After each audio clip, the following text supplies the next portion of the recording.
ஒவ்வொரு உணவும் அதே உணவை எப்படி சாப்பிட்டா அது வந்து விஷமாகாமல் இருக்கும் அப்படின்னு வச்சுருக்காங்க.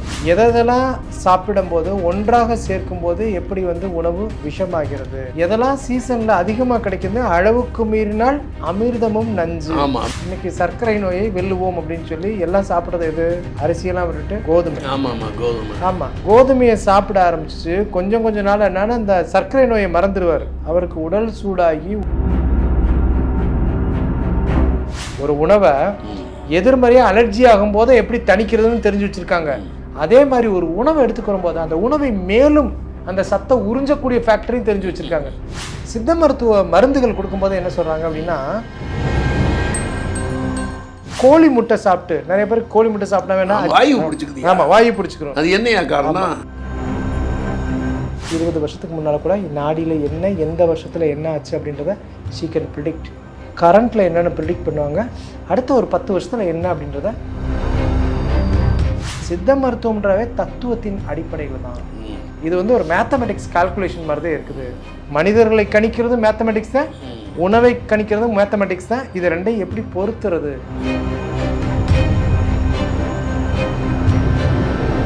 டாக்டர் சாலை ஜெயகல்பனாவின் சித்தமுத்திரை அடிப்படை பயிற்சி வகுப்பு. தொடர்புக்கு 9087177447. ஒவ்வொரு உணவும் அதே உணவை எப்படி சாப்பிட்டா அது வந்து விஷமாகாமல் இருக்கும் அப்படின்னு வச்சுருக்காங்க. உதாரணமாக பனை நொங்கு சாப்பிட்டா, நம்ம நொங்குலாம் சாப்பிடுவோம், நொங்கு சாப்பிட்டா வந்து பேதி வயிற்று வலி வரும் அதிகமாக சாப்பிட்டா. அதே நொங்கை தோலோட சாப்பிட்டா வந்து அந்த அளவுக்கு வந்து உங்களுக்கு வந்து அந்த பாதகம் ஓடு மாதிரி இருக்கு, மேல இருக்கக்கூடியது ஓடு மாதிரி, முட்டை ஓடு மாதிரி இருக்கும். முட்டை ஓடு மாதிரி இருக்கும். முட்டை ஓடு அதோட சாப்பிடணும், அதோட தோலோட சாப்பிடும், துவர்க்கும். ஆமா, அந்த துவர்ப்போட சேர்த்து சாப்பிடுறதா வந்துருக்கு. அப்ப நொங்கு என்பது அப்படி சாப்பிட வேண்டும். ஆனா நொங்கு சாப்பிட்டா சளி பிடிக்குதியா? ஆமா, இப்ப வந்து உடம்பு. ஆமா, ரெண்டாவது சுகர் ஏறுது. அப்படின்னா என்ன பண்ணணும், கொஞ்சம் கப உடம்புனா நம்ம என்ன பண்ணிக்கிறோம்னா, எது வந்து நமக்கு வந்து உடம்பு சூடாக இருக்கிறதோ கம்ப்ளீட். நம்மள சாதாரணமாக என்ன சொல்கிறாங்க, கொஞ்சம் ஹாட் வாட்டர் குடிச்சுக்கோங்க, கொஞ்சம் மிளகு டீ குடிச்சுக்கோங்க. மிளகு டீ. ஆமாம், இது போல் வந்து நமக்கு வந்து சாதாரணமாக நமக்கு வந்து ஒரே உணவு அதுக்கான. இப்போ மாம்பழம்லாம் நிறைய சாப்பிடுவாங்க பாருங்களேன், ஒரே உணவுக்குள்ளே ரொம்ப கேலரி, சுகர் அதிகம். உணவுக்குள்ளேயே அதுக்கான எதிர்மறையான பாதிப்பை நீக்கக்கூடியதை இறைவன் வச்சு படைச்சிருக்காங்க. மாம்பழம் சாப்பிடுவாங்க நிறைய. மாம்பழம் சாப்பிட்டு வயிற்று வலி பேதியானா என்ன பண்ணா, அந்த கொட்டைக்குள்ள இருக்கக்கூடிய பருப்பு கொடுத்தா அது நின்றும். அதனால துவக்கம். ஆமா, மாமரம் தான் பாத்தீங்க அப்படின்னா அந்த பூத்தல்ல இருந்து காய்க்கிறது வரையும் 6 சுவை இருக்கக்கூடிய ஒரு அற்புதமான ஒரு கனி. அதே ராஜகனி. ராஜகனியா? அதே முக்கணியில ஒன்னா இருக்குது. ஆமா, நீங்க மாம்பூவை சாப்பிட்டா எப்படி இருக்கும்? துவர்க்கும், கொஞ்சம் பிஞ்சுல துவர்க்கும், அதுக்கு மேல இருக்க பிஞ்சுல என்ன பண்ணும், புளிக்க ஆரம்பிக்கும், அதுக்கு மேல கார்ப்பு, இனிப்பு, கசப்பு, எல்லா சுவையும் ஒரு மாவானது வந்து சின்ன மொட்டுல இருந்து, அதுல ஆண்பூ பெண்பூன்னு இருக்கு, அதுல இருந்து பழமாகிறது வரை அதோட லைஃப் 6 டேஸ்ட். புளிக்கும் காயா இருக்கும்போது. அதுதான் நீங்க எல்லாமே புளிப்பு, கார்ப்பு மாங்காயும். கார்ப்பு எங்க எப்படி இருக்கும்? கார்ப்புனா காரமா இருக்கக்கூடிய மாங்காயும் இருக்கு. ராஜபாளையத்து பக்கத்துல சில வெரைட்டிஸ் இருக்கு, அதெல்லாம் சாப்பிடும்போது கொஞ்சம் கார்ப்பரா இருக்கும். நமக்கு இது பண்ணும்போது சுறுசுறுன்னு இருக்கும் இல்லைங்க. கார்ப்பு அப்படின்னு சொன்னா நமக்கு அந்த ஸ்பைசியா சுறுசுறுன்னு இருக்குது. அப்ப அந்த 6 சுவை இருக்கு. பழத்துக்கு அதேதான் ஃபுட் பாய்சன் ஆச்சு, வயிற்று பேதி ஆச்சு அப்படின்னு சொன்னா மாம்பருப்பை கொடுக்க பேதி நிற்கும். அதே மாதிரி நமக்கு பனநொங்கு நம்ம ஏற்கனவே பார்த்ததுல அதையும் அதிகமாக சாப்பிட்டு பேதியாச்சு வயிற்று வலியாச்சுன்னா அதே தான் மேலே இருக்கக்கூடிய அந்த நம்ம பனநொங்குக்கு மேலே இருக்கக்கூடிய அந்த தோலை கொடுக்க நின்றும். அதே நொங்கு எடுத்து மேலே இருக்கக்கூடிய வெள்ளை இருக்க துவர்ப்பு சுவையுடையது, அதை சாப்பிட என்ன இருக்கும், வயிற்று வலி நிற்கும், பேதி நின்றும். அப்போ அதுவே அதற்கு மருந்தாகக்கூடிய ஒரு மருத்துவ முறையை நம்ம மக்கள் வந்து கண்டுபிடிச்சிருக்காங்க. அதே போல் நமக்கு வந்து அதிகமான உணவு சாப்பிட்றது அப்படின்ற விஷயத்தில் வாழைப்பழம் சாப்பிட்றாங்க. வாழைப்பழம் சாப்பிட்டு சில பேருக்கு வந்துன்னா கழிச்சல் அதிகமாகுது அப்படின்னா ஒரு கரண்டி குல்கந்து அப்படின்னா நமக்கு தெரியும் எல்லாமே வந்து ரோஜா பூவோட கற்கண்டை போட்டு செஞ்சு குல்கந்து சாப்பிட உடனே நின்றும். கொய்யாப்பழம் சாப்பிட்டு, குல்கந்து வந்து ஆயுர்வேதிக் மருந்துல அதில் அதிகமாக ரோஜா பூவும் தேன் இருக்குமோ? அது தமிழ் மருத்துவத்தில் இருக்குது, குல்கந்து அப்படின்றது இருக்குது. ஸோ இது போல் வந்து இப்போ கத்திரிக்காய் சாப்பிட்றோம், கத்திரிக்காய் அதிகமாக சாப்பிட்டா என்ன இருக்கும், அரிக்கும், உடம்புல அரிக்கும். எனக்கு வந்து கத்திரிக்காய் ஒரு 35-40 வயசு வரைக்கும் அரிச்சுது. இப்போ பார்த்தா 60 வயசு 65 வயசுக்கு மேலே இல்லை. மாடர்ன் மருத்துவத்தில் பார்த்தீங்க அப்படின்னா ரொம்ப ஆச்சரியமா இருக்கு. நம்மதில் என்ன அப்படின்னு சொன்னா வீட்டிலே கேட்குறாங்க, என்ன நீங்கள்லாம் கத்திரிக்காய் சாப்பிட மாட்டீங்க, இப்போ கத்திரிக்காய் சாப்பிட்றீங்களேன்னு. நான் என்னத்தை சொல்கிறது எனக்கு புரியல. இப்போ தான் புரியுது நீங்கள் சொன்ன உடனே. இப்போ வந்து கத்திரிக்காய் அதில் என்ன பண்ணால் பத்தியத்துக்கு என்ன பிஞ்சு கத்திரிக்காயை சாப்பிடணுன்னுவாங்க. கொஞ்சம் கத்திரிக்காய் வந்து பருவத்தில் இருக்க கத்திரிக்காய் என்னன்னா அதில் அமினோ அமிலங்கள் அதிகமாக இருக்கும். பிஞ்சு கத்திரிக்காய்ம்பாங்க. ஆமாம், எடுக்கும் போதே பிஞ்சு கத்திரிக்காய் எடுப்பாங்க. அமினோ அமிலங்கள் அப்புறம் இந்த காதுகிட்ட அரிக்குங்க, அது என்ன கரப்பாங்கிறாங்க. முட்டை சாப்பிட்டா அரிக்குதியா? ஆமாம். நீங்கள் இப்போ இதே மாதிரி இந்த கத்திரிக்காய் சாப்பிடுது, யாரோ ஒருத்தர் கத்திரிக்காய் சாப்பிட்டாங்க, அரிக்க ஆரம்பிச்சிருச்சு. நேராக போய் நம்ம ஃபுட் அலர்ஜி அப்படின்னு சொல்லி போய் காமிக்க தேவையில்லை. அதுக்கு நம்ம ஆட்கள் எளிமையாக வச்சுக்கோங்க. ஒரு தேக்கரண்டி வீட்டிலேருந்து நெய் எடுத்து சாப்பிட்டா அப்படி நின்றும். என்னையா அது ஆன்டிடோட் அங்கேயே வச்சுருக்காங்க. என்னையா அது? ஆமாம், கொய்யாப்பழம் சாப்பிட்றாங்கன்னு வச்சுக்கோங்களேன். இப்போ கொய்யாப்பழம் சாப்பிட்டு நிறைய பேருக்கு வந்து அதிகமாக சாப்பிட்டு வயிறு வந்து சிக்கலாகிடுச்சு, ரொம்ப லாக்ஸிட்டிவாக இருக்குது. அதற்கு வந்து பெருஞ்சீரக பொடியை எடுத்து மோரில் போட்டு நல்லா கலக்கி சாப்பிட்டா அது நின்றும். இப்போ நம்ம ஆட்கள் வந்து நம்மளுடைய பழந்தமிழர்கள் வந்து அதே மாதிரி தர்பூசணி, நம்ம வந்து சம்மர்லாம் பார்த்தா நிறைய தர்பூசணி சாப்பிடுவோம். தர்பூசணி சாப்பிட்டு நமக்கு உடம்புக்குள்ளே நிறைய சில்னஸாக இருந்துச்சுன்னா நம்ம சாப்பிட வேண்டிய விஷயம் கடுக்கா பொடி எடுத்து ஒரு தேக்கரண்டி கடுக்கா பொடியை ஒரு ஸ்பூன் சாப்பிட்டா போகும், அது அப்படியே முறிஞ்சிரும். நம்ம சொல்றதெல்லாம் முறிவு வைத்தியம், நஞ்சு முறிவு வைத்தியத்தை உணவுலேயே வச்சுருக்காங்க. அதே போல் நமக்கு தயிர் சாதம் சாப்பிட்டாச்சு. நிறைய பேருக்கு வந்து தயிர் சாதம் சாப்பிட்டு நல்லா தூக்கம் வரும் அப்படின்வாங்க. தூக்கம் சோம்பல் உண்டாயிடுச்சு அப்படின்னு சொன்னால் பெருங்காயத்தை பொரிச்சு கொஞ்சம் கொடுத்தா உடனே அது முறிஞ்சிரும். அந்த மந்தம் அந்த மந்தம் இருக்கிறது வந்து உடனே முறிஞ்சிரும். உலகம் பூரா ஃபுட் அலர்ஜி, உணவு ஒவ்வாமையை பற்றி பேசிட்டு இருக்கும்போது நம்மளுடைய மக்கள் பழந்தமிழர்கள் எதெல்லாம் சாப்பிடும் போது ஒன்றாக சேர்க்கும் போது எப்படி வந்து உணவு விஷமாகிறது. இரண்டாவது, எதெல்லாம் சீசன்ல அதிகமா கிடைக்குது, அளவுக்கு மீறினால் அமிர்தமும் நஞ்சு அப்படின்னு சொல்லி அந்த ஒரு குறளை அடிப்படையாக கொண்டு அவங்க வந்து எதையும் எக்ஸஸா சாப்பிட்டா எப்படி முறிக்கிறது. மனிதன் வந்து அதிகமாக சாப்பிடுவதுன்றது இயல்பாக நடந்துடுறது தான். நொங்க பார்த்தா சாப்பிட்றது, மாம்பழத்தை பார்த்தா சாப்பிட்றது. அதே போல் சிலருக்கு வந்து இங்கே இதுதான் கிடைக்கும் அப்படின்னு சொல்லும்போது நமக்கு ஒரு உதாரணமாக உருளைக்கிழங்கு அப்படின்னா வட இந்தியாவில் உருளைக்கிழங்கு மட்டும்தான் இருக்குது. உருளைக்கிழங்கோட உணவுக்குன்னு ஒரு பண்பாடு இருக்குல்ல, அதுக்குன்னு உணவுக்குன்னு ஒரு தன்மை இருக்குது. அதுபோல் நம்மளுடைய ஊரில் இன்னைக்கு சர்க்கரை நோயை வெல்லுவோம் அப்படின்னு சொல்லி எல்லாம் சாப்பிட்றது எது? அரிசியெல்லாம் விட்டுட்டு கோதுமை. ஆமாம், கோதுமையை சாப்பிட ஆரம்பிச்சு கொஞ்சம் நாள் என்னன்னா அந்த சர்க்கரை நோயை மறந்துடுவார். அவருக்கு உடல் சூடாகி உடல் சூடுனால இருக்கக்கூடிய நோயாக வர ஆரம்பிக்கும். உடல் சூடு இருக்க நோய் என்ன இருக்கும்? அவர்களுக்கு வந்து கண்ணில் இருக்க எரிச்சல், தலைமுடி உதிர்தல், அதே போல் வந்து சிறுநீரகம் தொடர்பில் வந்து சிறுநீர் கடுப்பு, மலச்சிக்கல். உங்களுக்கு வந்து என்னென்ன இதே வந்து என்ன ரொம்ப ட்ரைட் ஆகிறதுனால வந்து மலச்சிக்கல் அப்படிலாம் வந்து நம்ம ஆட்கள் வந்து அந்த காலத்திலே கோதுமைக்கு என்ன முறிவு, இந்த கோதுமை என்ன அலர்ஜி சொல்கிறாங்க, குளூட்டன் அலர்ஜி அப்படின்னு சொல்லி நிறைய பேர் என்ன பண்ணால் கோதுமை உணவுகள் எடுத்துக்கிற மாட்டாங்க. நம்ம மக்கள் வந்து அந்த அலர்ஜி எப்படி சொல்லுங்க, எக்ஸ்பிளைன் பண்ணுங்க. அந்த உணவுல வந்து குளூட்டன் அப்படின்னு சொல்லி ஒரு தன்மை இருக்குது. அந்த தன்மை உடம்புல சேர்றும் போது அது வந்து என்னன்னா அந்த புரதத்தோட சேர்ந்து அது என்ன தூண்டுது அப்படின்னு சொன்னா உணவுல வந்து ஆன்டிபாடி, அதாவது தேவையற்ற சில விஷயங்களை, நோய் எதிர்ப்பு தன்மையை, அதை வந்து முறியடிக்கக்கூடிய விஷயங்களை தூண்டுவதற்காக இருக்குது. அப்போ வந்து ஸ்டிமுலண்ட் மாதிரின்னு வச்சுக்கோங்களேன். இப்போ நம்ம ஊர்ல எப்படி கரப்பான்னு சொல்லுவோம்ல, அதை சாப்பிட்டோமே தோல்ல வந்து கம்ப்ளீட்டா வந்து ஒரு எக்ஸ்பிரஷன் வந்துடுது, அரிப்பு வந்துடுதுல. அது போல அந்த குளூட்டன் அப்படின்ற அது கலந்த ஒரு உணவை மட்டும் நம்ம சாப்பிடும் போது இந்த மாதிரி சில வினைகள் இருக்குது. நம்ம ஏற்கனவே பார்த்தோம், அந்த ஃபுட் அலர்ஜினால எது இருக்குது, மூக்கு சிவத்தல், கண்களில் இருக்கக்கூடிய மேல்புறக்கு தோள்கள் தடித்தல், சில பேருக்கு உதடு வந்து உடனே சாப்பிட்ட உடனே இருக்கு, உதடு மட்டும் வேங்கிக்கிறோம், ஒரு 3 நாட்கள் கழிச்சு சரியாயிரும். நம்ம ஊரில் வந்து என்ன அப்படின்னு சொன்னால் முன்னால் வந்து யாருக்கா அரிப்பு வந்துச்சுன்னா உடனே என்ன பண்ணால் புளியும் வெல்லமும் போட்டு கொடுத்துருவாங்க, புளிக்கரசல் அப்படின்னு சொல்லுவாங்க. அதனால தான் நம்ம ஊரில் என்ன பானக்கரகம் அப்படின்னு கொடுப்பாங்க. திருவிழா நிறைய நடந்துருச்சு. திருவிழா முடிஞ்சமே என்ன பண்ணுவாங்க, பானகம். எதுக்கு அப்படின்னு சொன்னா குறிப்பா திருவிழாவுக்கு நம்ம எல்லாரும் வந்து என்ன அப்படின்னா வெவ்வேறு உணவுகளை பசியாறி இருப்பாங்க. அந்த உணவுல இருக்கக்கூடிய நச்சுக்களையும் மக்கள் மொத்தமா இருக்கும் போத வெளிப்புற அலர்ஜி இருக்குது. வெளிப்புற அலர்ஜினா ஒருத்தருக்கு நிறைய பேர் கேதரிங் ஆகுறாங்க, அந்த டைம்ல சளியோ மற்ற தொற்றுக்குள்ள வரும்ன்றதுக்காக மஞ்சள் தண்ணீர் ஊத்துறது. மஞ்சளை வந்து கரைச்சி ஒருத்தருக்கு மேலே ஊற்றிக்கிறது. அது பொங்கலுக்கு ஊற்றுவாங்க. ஆமாம், ஊருக்கு வெளியே போகணும்னாவே என்ன பண்ணால் அட்லீஸ்ட் ட்ரெஸ்லையாவது கொஞ்சம் மஞ்சள் தண்ணி வாங்கிட்டு போகணும் அப்படின்னு சொல்லி மாமாவை பார்த்து ஊற்றுறது, குழந்தைகளுக்கு ஊற்றுறது, இது மாதிரியான பண்பாடு வச்சுருக்காங்க. இது வந்து சோசியல் டிஸ்இன்ஃபெக்ஷன். வயிற்றுக்கு டிஸ்இன்ஃபெக்ஷன் பண்ணுறாங்கல்ல, வயிற்றுக்கு இருக்கக்கூடியதில் அவங்க உணவு வந்து செட்டில் ஆகட்டும் அப்படின்றதுக்காக பானக்கரகம் அப்படின்றத கொடுத்துறாங்க. அது வந்து ஒரு சில நேரத்தில் சீசனல் ஃபேக்டர்லேயும் வச்சு கொடுக்குறாங்க. அந்த திருவிழா நடக்கக்கூடிய சீசனில் என்ன மாதிரியான தட்பவெப்பநிலை இருக்கோ அதை குளிர்ச்சியாக இருக்கும் கொடுக்குறாங்க. அதுபோல் நமக்கு வந்து கோதுமையை ஒருத்தவங்க அதிகமாக எடுத்துக்கிறாங்க. நம்ம நாட்டில் கோதுமை வந்து என்னென்னா அங்கே குளிர்ச்சியான தேசத்துக்கு ரொம்ப உகந்த உணவு. நம்ம வெப்பமண்டலத்தில் இருக்கோம், அதில் வந்து நம்ம பண்ணால் பாதாம் பருப்பு 2 சாப்பிட்டா போதும். நல்லா இருக்கு. பாதாம் பருப்பு 2 எடுத்து பாதாம் பருப்பை உணவாக எடுத்துக்கிற போது என்ன அப்படின்னு சொன்னால் அந்த கோதுமையினால் வரக்கூடிய உடம்பு சூடாகி வரக்கூடிய மலச்சிக்கல் தனியும். அதே போல் நமக்கு வந்து கொத்தவரங்காய் வாழைனாவே வாயு அப்படின்ட்டுருவாங்க.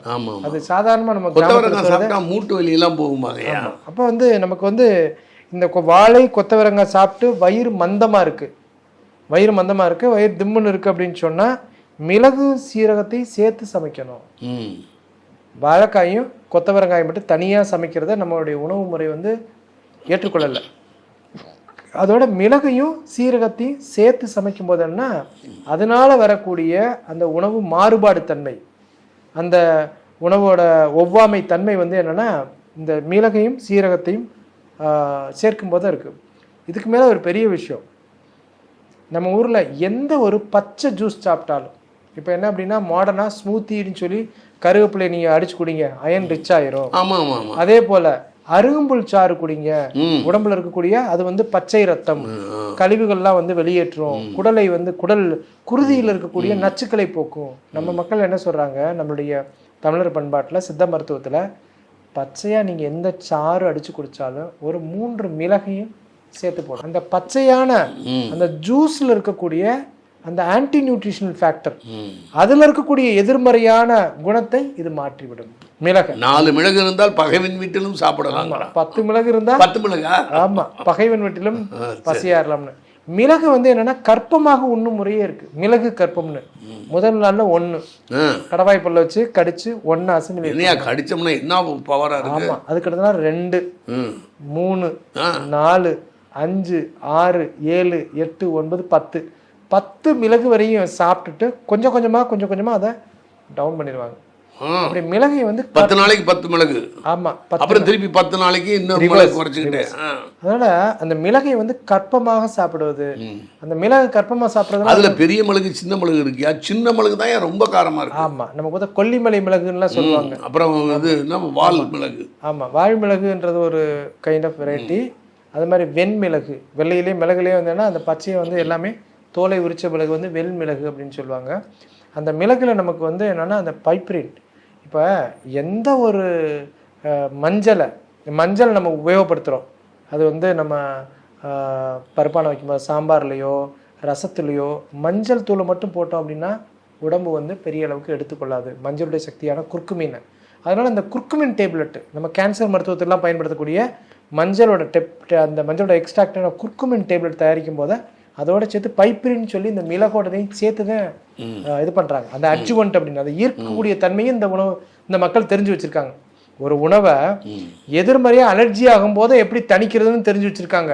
அதே மாதிரி ஒரு உணவை எடுத்துக்கிற போது அந்த உணவை மேலும் அந்த சத்தை உறிஞ்சக்கூடிய ஃபேக்டரையும் தெரிஞ்சு வச்சுருக்காங்க.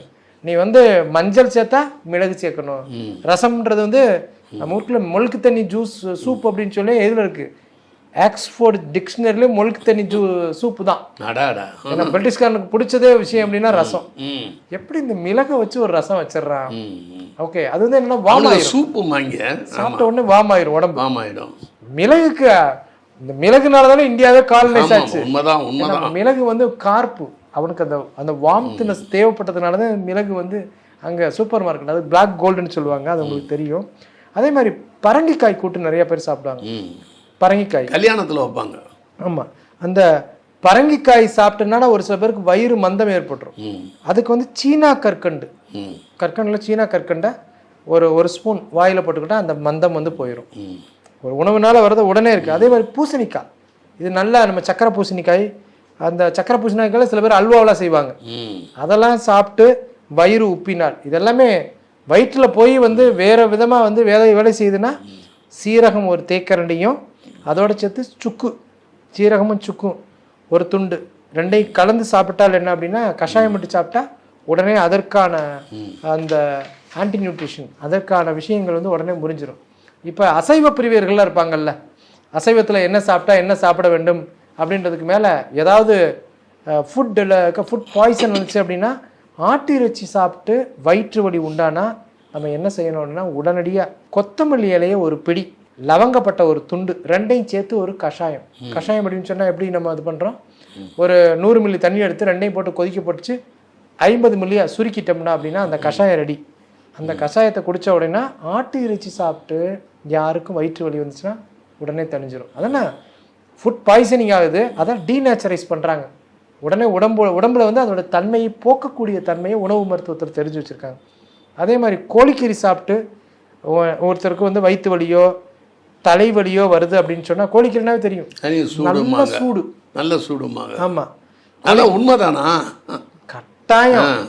சித்த மருத்துவ மருந்துகள் கொடுக்கும்போது என்ன சொல்கிறாங்க அப்படின்னா, நீங்கள் அகத்திக்கீரை, கோழிக்கறி, பாகக்காய் 3 சாப்பிடாதீங்க, அந்த மருந்தோட வீரியத்தை குறைத்து விடும். நல்ல நீங்கள் சாப்பிடாதீங்க. ஆமாம், மருந்தோட வீரியத்தை. அதே மாதிரி தோல் நோய்கள் தொடர்பாக ட்ரீட்மெண்ட் எடுக்கும்போது அதுக்கு ஒரு பத்தியமே வச்சுருப்பாங்க.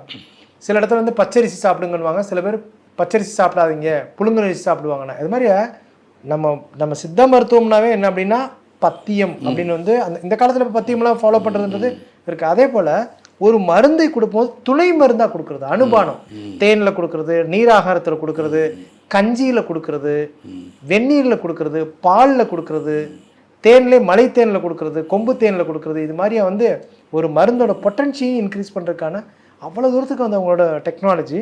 அப்போ கோழிக்கறி சாப்பிட்டு யாருக்கா வயிற்று வலி வந்துச்சுன்னா எலுமிச்சம்பழச்சாறு சாப்பிட்டா அந்த கோழிக்கறி சாப்பிட்டு வயிற்று வலியோ தலைவலியோ வந்தால் நாம் சாப்பிட வேண்டியது எலுமிச்சம்பழ சாறு சாப்பிடலாம். அதே போல கோழி முட்டை சாப்பிட்டு, நிறைய பேர் கோழி முட்டை சாப்பிட்டா வேணா வாயு பிடிச்சிக்குது. ஆமா, வாயு பிடிச்சிக்கிறோம். அது என்னையா காரணம்? அது வந்து என்ன அப்படின்னு சொன்னா, நம்ம கோழி முட்டை சாப்பிடும் போது வயிற்றுல வந்து என்னன்னா அதிகப்படியான வாயு இதாகி ஏப்பம் வருது, சரியாம இருக்குது. சரியாம இருந்துன்னா என்ன இருக்கும், கம்ப்ளீட்டா ஃபுல்லா வந்து நமக்கு வந்து ஏப்பம், அஜீரணம், அதே போல் நம்ம ஏப்பம் விடும்போதே ஒரு ஸ்மெல்லோடதே இருக்கும். அதற்கு என்ன அப்படின்னு சொன்னால் முள்ளங்கியை வேக வைத்து சாப்பிட உடனே முறிஞ்சிடும் கோழி முட்டைக்கு. அதே போல் நமக்கு எல்லாருக்கும் தெரிஞ்ச விஷயம், சின்ன குழந்தையிருந்தே கருவாடு சாப்பிட்றது, மீன் சாப்பிட்றது. இந்த மீன் கருவாடுலாம் சாப்பிட்டு சொரிசிரங்களாக உண்டாச்சு. சொரிசிரங்கன்னா என்ன, தோலில் அலர்ஜி தான். தோலில் எக்ஸ்பிரஷன் வந்துருச்சுன்னா ஒரு தேக்கரண்டி தேனோ அல்லது எலுமிச்சம்பழ சாறு சாப்பிட மட்டுப்படும். நீங்கள் கேட்டீங்களே எப்படி வந்து இந்த சுவையெல்லாம் வந்து உடனே கண்டுபிடிக்கிறாங்களா கோழிக்கறியான்னு. மருத்துவர் சாலை ஜெயகல்பனா உங்களுக்கு தெரியும். அவங்க சித்த மருத்துவத்தில் அவங்க வந்து நாடி பார்த்ததில் ரொம்ப ரொம்ப நிபுணத்துவமான ஒருத்தவங்க. உங்களுக்கு தெரியும், உங்களோட கைகளையும் பார்த்துருப்பாங்க. அவங்களோட நான் ஒரு மீட்டிங் போயிருந்தேன். ஒரு இருக்கிறதுலே வந்து ஒரு பிரபலமான ஆங்கில பத்திரிகையோட தலைவர். அந்த தலைவர் வந்து பார்க்க வேண்டும் அப்படின்னு சொன்ன உடனே இவங்க போன உடனே பெரிய டாக்டர் அப்படின்னு நினச்சிட்டு இருந்தாங்க. வெரி யங், ஒரு யங்கான ஒரு இளமையான ஒரு இதில் வயது கம்மியாக இருக்கவே அவருக்கு என்ன, அவருக்கு நம்பிக்கையே அங்கே போயிடுச்சு. ஏதோ சொல்லிட்டு இருந்தாங்க அப்படின்னு சொல்லுமே அவங்க வந்து யாரோ சொல்லியிருக்காங்க. அவங்க வந்து பார்த்தாங்கன்னா 20 வருஷத்துக்கு முன்னால் கூட நாடியில் என்ன, எந்த வருஷத்தில் என்ன ஆச்சு அப்படின்றத ஷீ கேன் ப்ரிடிக்ட். கரண்ட்டில் என்னென்னு ப்ரிடிக்ட் பண்ணுவாங்க, அடுத்த ஒரு 10 வருஷத்தில் என்ன அப்படின்றத ட்ரெண்ட் எப்படி இருக்குன்றதை அவங்களுக்கு சொல்லிடுவாங்க அப்படின்னு சொல்லியிருக்காங்க. அவர் போன உடனே நாடி அதெல்லாம் எனக்கு பெரிய அளவுக்கு நம்பிக்கையே இல்லைங்க, அது வேறு சுவை அதுவா இதுவான்னு எதவா ஒன்று சொல்லிட்டு இருப்பாங்க, பிதட்டிகிட்டு இருப்பாங்க. அவர் ஆங்கில நாளிதழ், டெல்லியில் இருக்க பிரபலமான ஒரு நாளிதழ், இங்கேயும் இருக்குது அந்த நாளிதழ். அதோட அவர் வந்து ஈஸ் அ வைஸ் பிரசிடென்ட். வந்தவங்க எல்லாருமே அவங்களோட எடிட்டர்ஸ் எல்லாம் அமர்ந்திருக்காங்க. போய் பார்த்துட்டு இவங்க இது மாதிரியா வந்து நம்பிக்கையற்றவர்களை பார்க்குறதுக்கு அப்படின்னு சொல்லவே எப்படி அப்படின்றது இவங்களும் என்ன செய்கிறது அப்படின்ற விஷயமா இருக்காங்க. ஆகட்டிங்க நான் கிளம்புறோம் அப்படின்னு சொல்லும்போது, என்னமா நீங்கள் வந்தீங்க, ரைட்டு நீங்களும் பாருங்களேன், ஓகே பார்த்துட்டு தான் போங்களே அப்படின்னு சொல்லி அவர் ஒரு இன்ட்ரிக் பண்ணுறது மாதிரியான ஒரு விஷயமா சொன்னமே. இவங்களுக்கு என்ன ஆச்சு அப்படின்னு சொன்னால், ஐயா இவங்கெல்லாம் கூட இருக்கலாமான்னு கேட்டாங்க. அவருக்கு என்ன விஷயம், இதோட தன்மை புரியலை. நீ கூட இருக்கலாம், என்ன விஷயம், சோ வாட் அப்படின்னு சொல்லி. ஆமாம், ஒரு பெண் பிள்ளை அமர்ந்திருக்காங்க, அவருடைய எடிட்டர் உட்காந்துருக்காங்க, இவர் கையை கொடுத்துட்டாரு. டாக்டர் சாலை ஜெயகல்பனா கையை பார்த்த உடனே, நேற்றுலேருந்து உங்களுக்கு இடது காதில் ஒரு ஊசியை வச்சு குத்துற மாதிரி பிரிக்கிங் பெயின் இருக்கான்னு கேட்டாங்க. அவர் கொஞ்சம் நிமிர்ந்து உட்காந்தாரு. நேற்று மதியானம் நீங்க மீன் சாப்பிட்டீங்களான்னு கேட்டாங்க. மீன் சாப்பிட்டீங்களான்னு சொன்னமே அவர் ஒன்றும் சொல்லலை. ஆன்சர் சொல்ல அம்மா நீ எந்திரிச்சு போ, ஆண்டவன் அவதாரம். ஆமா ஐயா நீங்க இருந்து போங்க, கொஞ்சம் பிரைவசி அப்படின்ட்டாரு. சொன்ன உடனே அவங்களோட கேரக்டரை மடமடன்னு ஒரு 20 வருஷத்துக்கு முன்னால நீங்க ஃபுட்பால் விளையாடும் போத இந்த இடத்துல ஃபுட்பால் விளையாடும் போது இல்ல கட்டையோ இந்த இடத்துல ஒரு அடி விழுந்திருக்காரு. எந்திரிச்சு நின்னுட்டாரு. எந்திரிச்சு நின்றுட்டு அம்மா எப்படி கண்டுபிடிச்சிங்க அதை மட்டும் எனக்கு சொல்லுங்க. அவங்க ஒரு பேப்பர் எடுத்து ஒரு டயக்ராம் சொல்லி இந்த இடத்துல இந்த போனில் உங்களுக்கு இருக்கும், இந்த C3 C4 எல்லாம் சொல்கிறாங்களே இந்த இடத்துல தான் அடி விழுந்திருக்கும் அப்படின்னாங்க. அவருக்கு அம்மா நானும் வந்து பல பேருனா நான் கேரளாவிலாம் வந்து ஒர்க் பண்ணியிருக்கேன், கேரளாவிலாம் வந்து பல பேரை நான் வந்து பார்த்துருக்கேன், நான் நிறைய பேரை கலாச்சிருக்கேன் அப்படின்னாரு. ஒரு கொச்சையான மொழியில் சொன்னார்.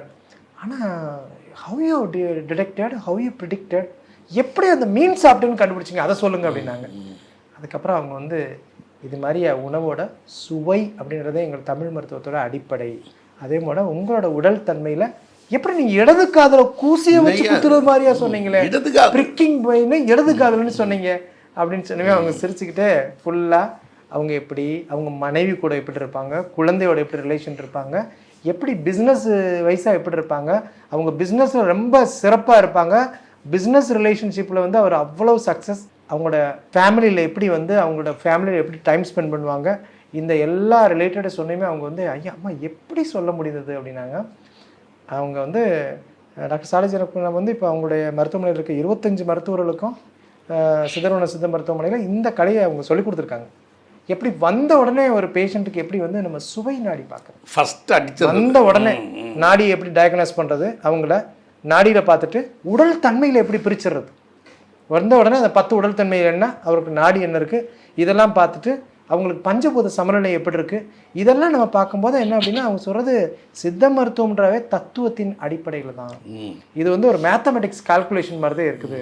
மனிதர்களை கணிக்கிறது மேத்தமெட்டிக்ஸ் தான், உணவை கணிக்கிறது மேத்தமெட்டிக்ஸ் தான். இது ரெண்டையும் எப்படி பொறுத்துறது, அதுக்கு மேலே அண்டத்தில் உள்ளது பிண்டம் அப்படின்னு சொல்லி இப்போ வெளியில் வந்து எப்படி இருக்குது. ஒரு சில பேருக்கு வந்து நம்ம திருச்சியில் இருக்கும்போது ஒன்றா இருக்கும், சென்னையில் வந்து கம்ஃபர்டபுளாக இருப்பார். ஆமாம், ஏன்னா அந்த இடத்தோட தன்மை என்ன.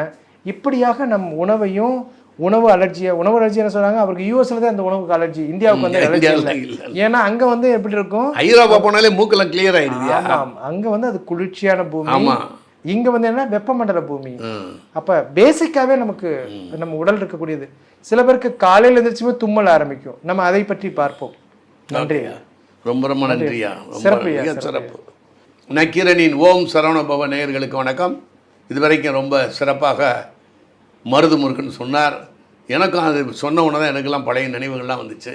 மீண்டும் சந்திப்போம். நன்றி, வணக்கம்.